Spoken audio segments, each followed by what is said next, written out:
चलिए, class 10th dear student, good morning, good afternoon, good evening. जब भी आप वीडियो देख रहे हैं उस टाइम के लिए, तो real number is your first chapter. Class 10th में रियल नंबर स्कोरिंग टॉपिक है। इस टॉपिक से ज़्यादा क्वेश्चंस आते हैं, मतलब इतना क्वेश्चन आता है कि इससे स्कोर होता है। इतना ही नहीं, ये आपके किसी भी कॉम्पिटिटिव एग्जाम में रियल नंबर से क्वेश्चंस आते हैं, जिसमें कि रेशनल, इरेशनल नंबर और एचसीएफ, एलसीएम से रिलेटेड क्वेश्चंस होते हैं। तो सबसे पहले रियल नंबर जो आपके सामने दिख रहा है, ये है क्या? इसको समझने के लिए आपको नंबर सिस्टम समझना पड़ेगा। नंबर सिस्टम समझने के लिए हम आपको एक डायग्राम दिखाते हैं कि नंबर सिस्टम होता क्या है।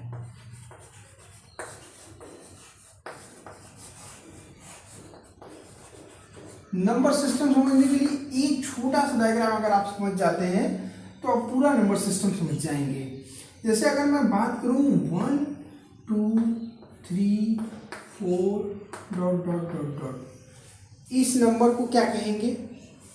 ये सारे नंबर नेचुरल नंबर कहलाएंगे। क्या कहलाएंगे? नेचुरल नंबर, प्राकृतिक संख्याएं, है ना। क्लास 10th के स्टूडेंट्स के लिए नेचुरल नंबर। अब इन्हीं नंबर्स में एक नंबर जीरो ऐड हो जाएगा। अगर 0 1 2 3 डॉट डॉट डॉट डॉट करते हुए लास्ट तक जाएंगे, इनफाइनाइट तक, तो ये आपका कहलाएगा होल नंबर। क्या कहलाएगा? Whole number. अब इसी होल नंबर में कुछ निगेटिव नंबर्स ऐड कर दीजिए, तो ये आपके हो जाएंगे। जैसे मैं कहूँ कि -5 -4 -3 -2 -1 0 1 2 3 डॉट डॉट डॉट, इधर भी चलते जाइए। इस नंबर को हम क्या कहेंगे? इंटीजर कहेंगे। याद करने का बहुत ही आसान तरीका मैं बता रहा हूँ, और अगर आपको नंबर सिस्टम क्लियर होगा तो कभी कोई कंफ्यूजन नहीं होगा। ये आपका इंटीजर हो गया, ठीक है। इसी इंटीजर में अब आप क्या ऐड कर दीजिए? फ्रैक्शन ऐड कर दीजिए। क्या ऐड कर दीजिए? फ्रैक्शन। जैसे कि मैं बोलूं कि 2 2/5 3/7 -8/2 -3/2, ये सब अगर आप ऐड कर देते हैं तो ये नंबर्स कहलाते हैं क्या? Rational number. Rational number. तो इतने नंबर्स तो आपको बड़ी ही आसानी से समझ में आ गए होंगे। ये इंटीजर्स में तो आपके ये सभी होते हैं ना। अगर आपसे कोई पूछे कि क्या ये 2/5 रेशनल नंबर इंटीजर है, तो आप कहेंगे नहीं है, क्योंकि इंटीजर में रेशनल नंबर अलग है। लेकिन अगर ये सारे नंबर्स अगर आपसे पूछें कि 3/7 क्या एक इंटीजर है, तो आप कहेंगे हाँ है इंटीजर। क्यों? क्योंकि इसको ऐसे समझिए कि जो क्रिकेट होता है ना, वर्ल्ड के सभी क्रिकेट प्लेयर क्या हैं? ह्यूमन बीइंग्स हैं, बट सभी ह्यूमन बीइंग्स क्रिकेट प्लेयर नहीं हैं, है ना। उसी तरीके से सारे रेशनल नंबर जितने भी आपको दिख रहे हैं ना, ये भी रेशनल नंबर है, ये भी रेशनल नंबर है, ये भी रेशनल नंबर है ना। वो सब क्या है? ये भी रेशनल नंबर है। 1 2 3 4, ये भी रेशनल नंबर है ना। लेकिन इंटीजर 2/5 नेचुरल नंबर नहीं है, 2/5 होल नंबर नहीं है, 2/5 इंटीजर नहीं है। आई बात समझ में? ये सारे नंबर्स, ये सारे तो हो सकते हैं, है ना। ये सारे नंबर जितने हैं ये सब के सब रेशनल तो हो सकते हैं, लेकिन सारे रेशनल नंबर ये नहीं हो सकते। ठीक। अच्छा, इरेशनल नंबर की अगर बात करें हम तो वो क्या होंगे, √3, √2, √5, इस तरीके के जो नंबर होंगे वो क्या कहलाएंगे, इरेशनल नंबर। इरेशनल नंबर तो इसका एक अलग बॉक्स बनेगा। क्या बनेगा, एक अलग बॉक्स बनेगा, क्योंकि इरेशनल नंबर इन सब से अलग है। ये सारे नंबर इरेशनल नंबर नहीं है, इरेशनल नंबर एकदम ही अलग है।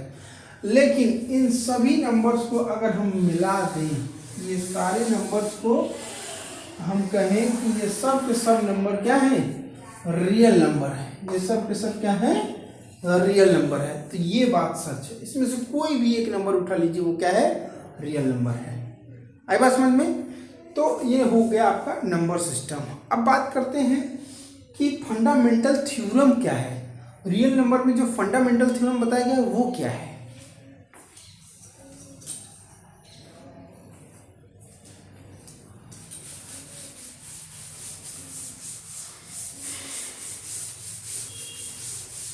फंडामेंटल थ्योरम में ये बताया गया है कि एक प्राइम नंबर होता है और एक कंपोजिट नंबर होता है। रियल नंबर में कंपोजिट नंबर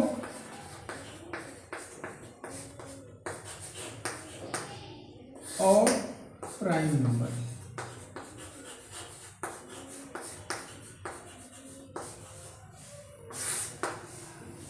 कंपोजिट नंबर वो नंबर होते हैं जिनके फैक्टर्स कई सारे हों, है ना। who have more than 2 factors। ठीक, जिनके पास 2 से ज्यादा फैक्टर होता है। प्राइम नंबर वो नंबर होते हैं who have only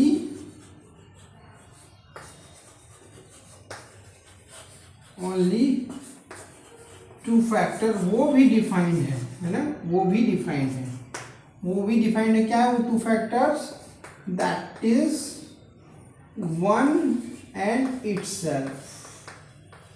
खुद और एक, यही है। एग्जाम्पल के लिए जैसे मैं कहूं कि 5 हो गया, 3 हो गया, 2 हो गया, 7 हो गया। इनके क्या क्या फैक्टर है देखेंगे। देखिए 1 से कटेगा ये और ये 5 से कटेगा। 3 भी 1 से और 3 से, 2 भी 1 से और 2 से, 7 भी 1 से और 7 से। तो सभी के पास सिर्फ दो ही फैक्टर है, इसीलिए इनको हम प्राइम नंबर कहते हैं। ठीक, अभाज्य संख्या हिंदी में। कंपोजिट नंबर मतलब वो नंबर जिनके पास 2 से ज़्यादा फैक्टर। जैसे मैं कहूँ कि 4, एग्जाम्पल ले लीजिए 4, तो 4 के फैक्टर कौन कौन है, 2 है, 1 है, 2 दूनी 4 और 1, और 4 खुद भी एक फैक्टर है अपना, है ना। तो जिसके पास 2 से ज़्यादा फैक्टर है, जो 2 से ज़्यादा संख्या से कट जाती है, वो होता है कंपोजिट नंबर। मैं कहूँ 12 एक कंपोजिट नंबर है। क्यों कंपोजिट नंबर है, क्योंकि 12 2 से कटेगा, 3 से कटेगा, 4 से कटेगा, है ना। 12 खुद से कटेगा, 1 से कटेगा, तो मोर देन 2 फैक्टर्स हो गए इनके पास, मोर देन 2 फैक्टर। अब साफ साफ बात क्या कहा फंडामेंटल थ्योरम में, फंडामेंटल थ्योरम में साफ साफ बात क्या कहा, इसको समझिए। इसको मैं मिटा देता हूँ, ठीक है।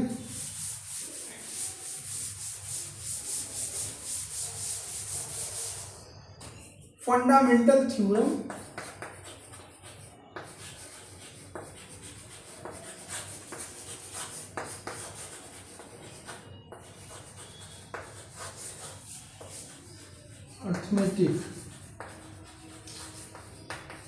अर्थमेटिक का फंडामेंटल थ्योरम ये कहा कि कोई भी composite number, any composite number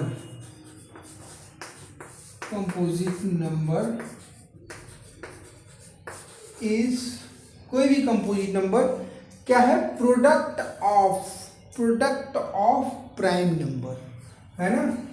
कोई भी composite number is the product of prime number. ठीक है, मतलब इसको साफ साफ ऐसा समझिए कि फंडामेंटल थ्योरम में क्या बोला कि किसी भी कंपोजिट नंबर की अगर आप बात करते हैं, मान लीजिए 12 की बात करते हैं, तो 12 प्राइम नंबर्स के प्रोडक्ट हैं। किसके किसके, देखिए 1 हो गया है ना, 2 हो गया है ना, 3 हो गया,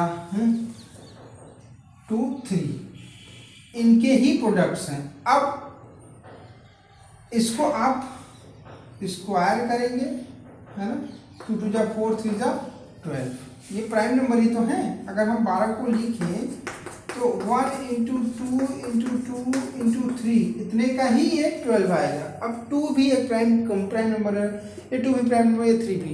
इसका अगर आप देखिए तो हम ट्री से समझ सकते हैं ना, आपके एनसीईआरटी बुक में एक ट्री दिया हुआ है कि हम इसको प्राइम में कैसे इसका प्राइम फैक्टर निकालेंगे। तो सबसे smallest number, prime smallest number 2 होता है, स्मॉलेस्ट प्राइम नंबर इज 2। तो 2 से डिवाइड करेंगे, 2 से डिवाइड करेंगे तो 6 टाइम में जाएगा, ये एक प्राइम फैक्टर निकल गया। अभी ये प्राइम फैक्टर नहीं, ये कंपोजिट है। तो 6 को जब आप करेंगे तो 6 क्या होगा, 2 और 3 के फॉर्म में प्राइम फैक्टर में टूटेगा। तो कौन कौन से हो गए, 2 2 और 3, प्राइम फैक्टर ऑफ 12 का 2 2 3। Actually this is the prime factor of 12। इसी को हम कहते हैं प्राइम फैक्टर्स।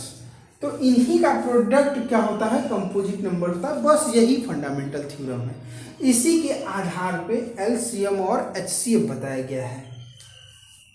ठीक है, इसको मिटाता हूं मैं।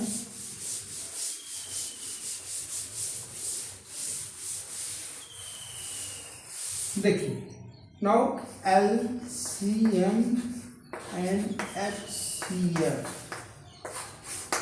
एचसीएफ कैसे निकलता है, एचसीएफ क्या होता है, हाईएस्ट कॉमन फैक्टर, हाईएस्ट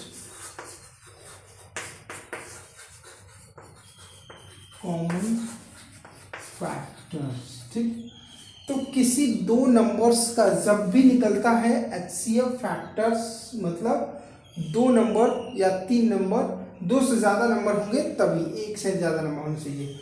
तो हाईएस्ट कॉमन फैक्टर में क्या करेंगे, समझिए कि इसमें हम जो कॉमन प्राइम फैक्टर होगा है ना, कॉमन प्राइम फैक्टर, उसका पावर है ना, लोवेस्ट पावर यूज करेंगे ना। टेक लोवेस्ट पावर ऑफ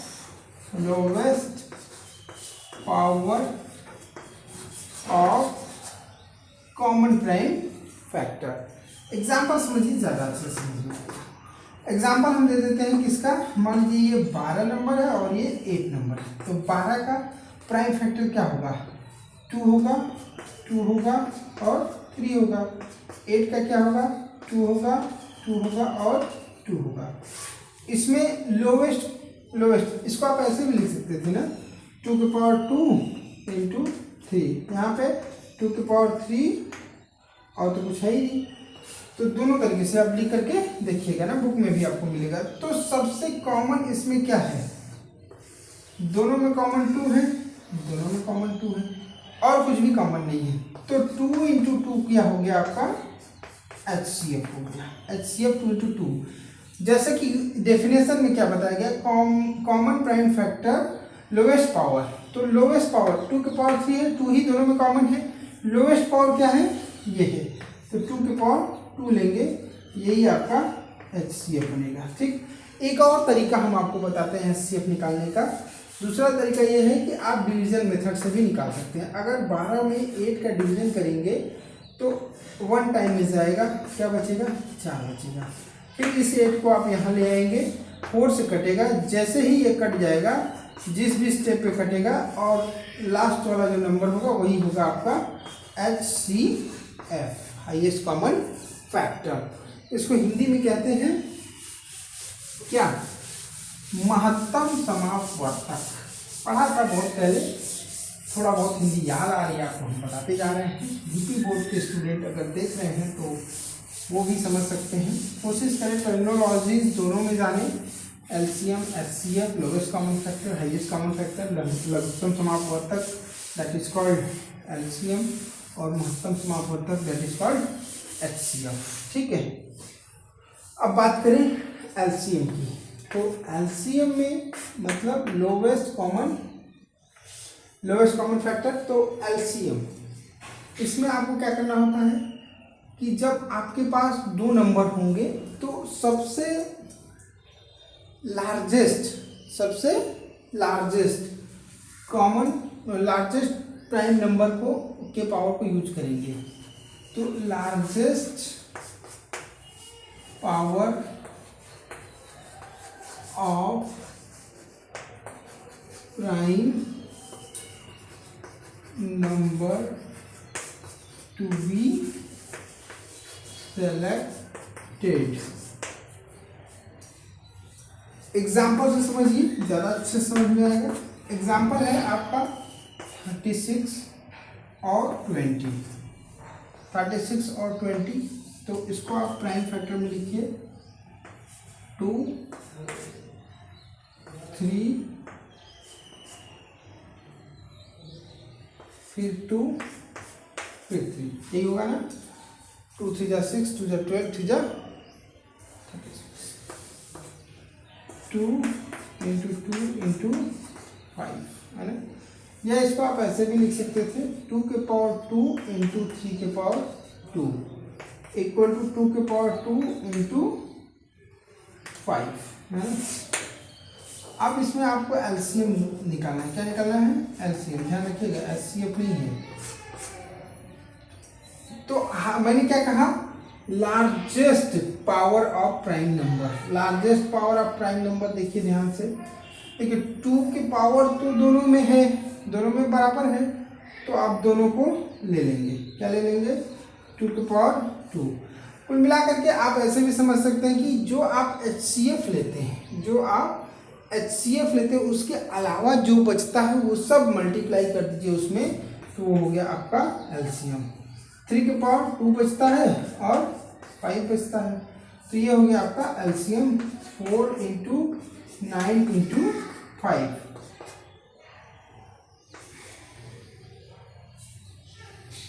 180 180 हो गया आपका एलसीएम। दूसरा तरीका आपको मैंने 36 और 20 का एलसीएम लेने का ये भी है, जिसको मैं बता दे रहा हूँ। सबसे पहले आप 2 से कट करेंगे, है ना। 2 18, ठीक, 2 9 जा 2 5 जा, है ना।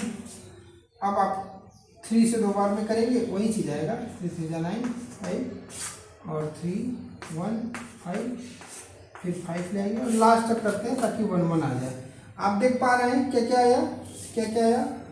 2 × 2 × 3 × 3 × 5, यही है ना। यहाँ पे जो वैल्यू आई सेम वैल्यू यहाँ पे आया। तो इस तरह से हम एलसीएम और एचसीएफ निकालेंगे। ठीक है, मिटाते हैं। अब आपको आपके चैप्टर के हिसाब से एनसीईआरटी बुक में एक्सरसाइज आ गया है ना। इसके बाद rational number, irrational number prove करने हम बताएंगे। ठीक है।